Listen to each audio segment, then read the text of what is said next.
আপনি কি জানেন কোথায় বসে বিশ্বকবি রবীন্দ্রনাথ ঠাকুর রচনা করেছিলেন তার বিখ্যাত গ্রন্থ সোনার তরী, চিত্রা, চৈতালি? আর কোথায় বসেই বা তিনি তার গীতাঞ্জলি কাব্যের অনুবাদ করেছিলেন? হ্যাঁ প্রিয় বন্ধুরা, সময়ের পরিক্রমায় আজ আপনাদের দেখাবো এবং হাঁটব সে পথে, যে পথে হেঁটেছিলেন বাংলা সাহিত্য ও সংস্কৃতির প্রধান পুরোধা বিশ্বকবি রবীন্দ্রনাথ ঠাকুর, যে কুঠির আনাচে কানাচে ছড়িয়ে রয়েছে কবির স্পর্শ এবং পদধূলি। বন্ধুরা, আজ আমরা এসেছি কুষ্টিয়ার শিলাইদহ রবীন্দ্র কুঠিবাড়িতে। তবে চলুন ঘুরে দেখা যাক।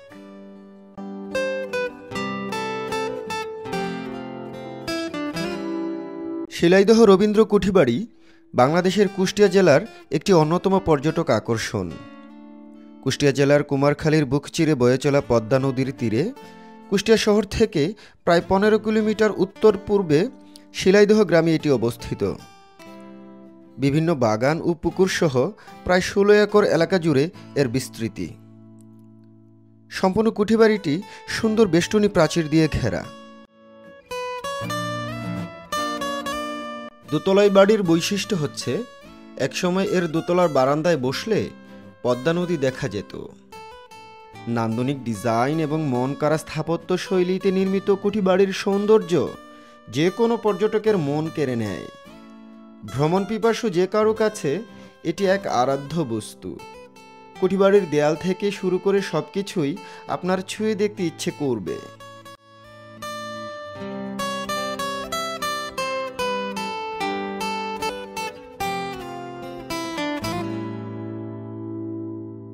দোতলা ভবনের বিভিন্ন কক্ষে রাখা আছে কবিগুরুর ব্যবহৃত বিভিন্ন আসবাবপত্র।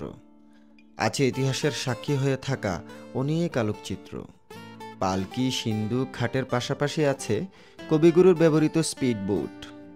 এগুলো দেখলে আপনার মনে হবে আপনি যেন আজ থেকে 100 বছর আগে কবিগুরুর সময়ে চলে গেছেন। এই পালকিতে চড়েই যাতায়াত করতেন তিনি। তার পালকিটি ছিল 16 বেয়ারার। আর তিনি যখন সফরে যেতেন, তার সঙ্গে যারা সফর সঙ্গী থাকতেন তারা এই 8 বেয়ারার পালকিতে চড়তেন। এইরকম একটি বজরাতে চড়েই রবীন্দ্রনাথ ঠাকুর যাতায়াত করতেন। আর তিনি যখন বজরাতে যাতায়াত করতেন, বজরাতে যাওয়ার পথে তার পায়ে যেন কাদা না লাগে, তার জন্য তিনি এই হাত পালকিটি ব্যবহার করতেন। আমরা বিশ্বকবির এই সকল ব্যবহৃত জিনিস দেখেই বুঝতে পারি তার জমিদারির জৌলুস। এই খাটেই হেলান দিয়েই কবিগুরু বিশ্রাম করতেন।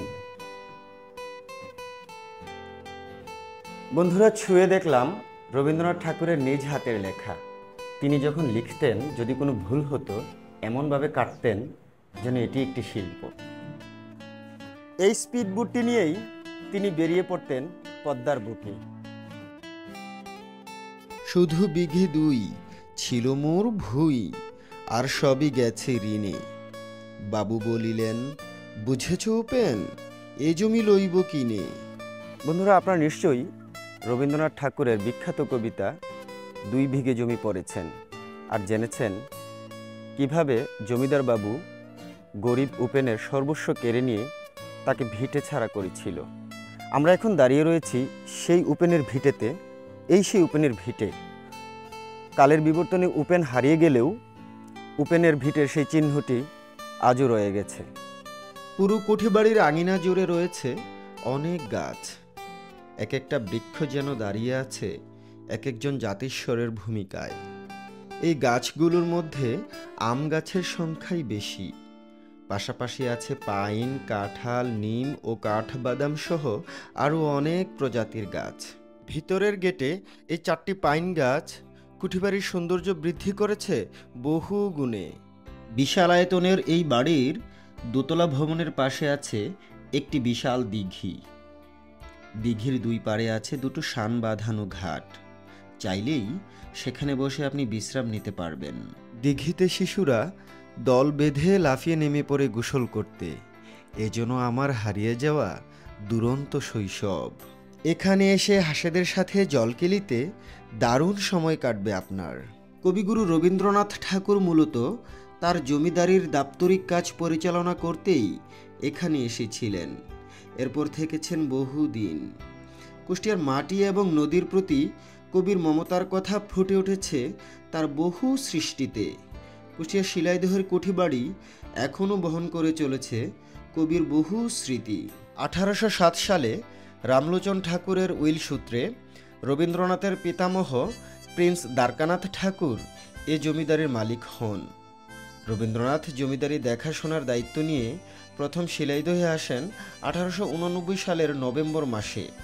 জমিদারির দেখাশোনা করতে রবীন্দ্রনাথ ঠাকুরের কৈশোরের এবং তার পরবর্তীকালেও মাঝে মাঝে এখানে আসতেন এবং এই কুঠিবাড়িতেই থাকতেন। এখানে নাগরদোলা থেকে শুরু করে আছে ঘোড়ায় চড়ার ব্যবস্থা, আর পাওয়া যায় অনেক রকমের মজার খাবার। তার মধ্যে কুষ্টিয়ার ঐতিহ্যবাহী কুলফি অন্যতম। কুষ্টিয়ার বিখ্যাত কুলফি মালাই সারাদিনের ক্লান্তি দূর করে আপনাকে এনে দেবে প্রশান্তি, এক অপূর্ব স্বাদ। অতিথিদের থাকার জন্য এখানে আছে ছোট ছোট বাংলো। এছাড়াও কুষ্টিয়া শহরে থাকার জন্য আছে চমৎকার কিছু হোটেল, আর কুষ্টিয়ার যে কোনো রেস্টুরেন্টেই আপনি উদরপূর্তি করে নিতে পারবেন। ঢাকা থেকে শিলাইদহ কুঠিবাড়িতে অনেকভাবে আসা যায়। বাসে করে কুষ্টিয়া সদরে পৌঁছে সেখান থেকে সিএনজি করে আপনি কুঠিবাড়িতে পৌঁছতে পারবেন। শিলাইদহে আসার পথে গ্রামীণ রাস্তাগুলোর পরিবেশ অতি মনোরম। ছায়া ঘেরা পাখি ডাকা রাস্তাগুলো আপনাকে কবিগুরুর সেই গানটির কথাই মনে করিয়ে দিবে। গ্রাম ছাড়া ওই রাঙামাটির পথ, আমার মন ভোলায় রে। কুঠিবাড়ির সাপ্তাহিক ছুটি রবিবার, অন্যান্য দিন সকাল 10টা থেকে সন্ধ্যা 6টা পর্যন্ত খোলা থাকে। কথা বলছি রবীন্দ্র কুঠিবাড়ির কাস্টোডিয়ান জনাব আলামিনের সাথে। আমরা তার কাছে জানতে চাইব রবীন্দ্র কুঠিবাড়ির সার্বিক ব্যবস্থাপনা এবং উন্নয়ন বিষয়ে। ধন্যবাদ। আপনি জানেন যে রবীন্দ্র কুঠিবাড়ি বাংলাদেশের একটি ঐতিহাসিক স্থাপনা। বিশ্বের বিভিন্ন দেশ থেকে রবীন্দ্র প্রেমীরা এখানে আসেন, এসে রবীন্দ্রনাথের স্মৃতিবিজড়িত স্থানটি দেখে অভিভূত হন। আমি বাংলাদেশের প্রতিটি পর্যটকদের বলবো, আপনারা রবীন্দ্র কুঠিবাড়ি ভ্রমণে আসুন, রবীন্দ্রনাথকে জানুন। আপনাদের সার্বিক নিরাপত্তা এবং সকল ব্যবস্থাপনার জন্য আমরা রবীন্দ্র কুঠিবাড়ির পক্ষ থেকে সকল ব্যবস্থা নিব এবং আমরা প্রত্নতত্ত্ব অধিদপ্তর আপনাদের নিরাপত্তা এবং সার্বিক ব্যবস্থাপনার জন্য বদ্ধপরিকর।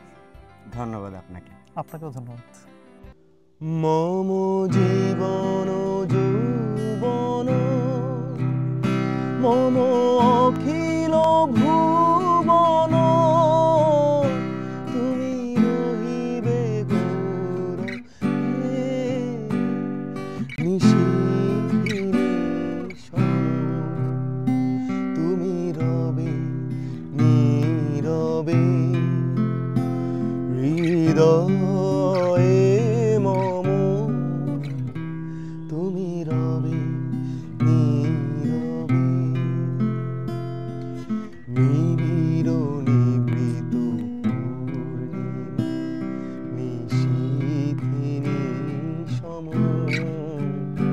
তুমি রবে নীরবে।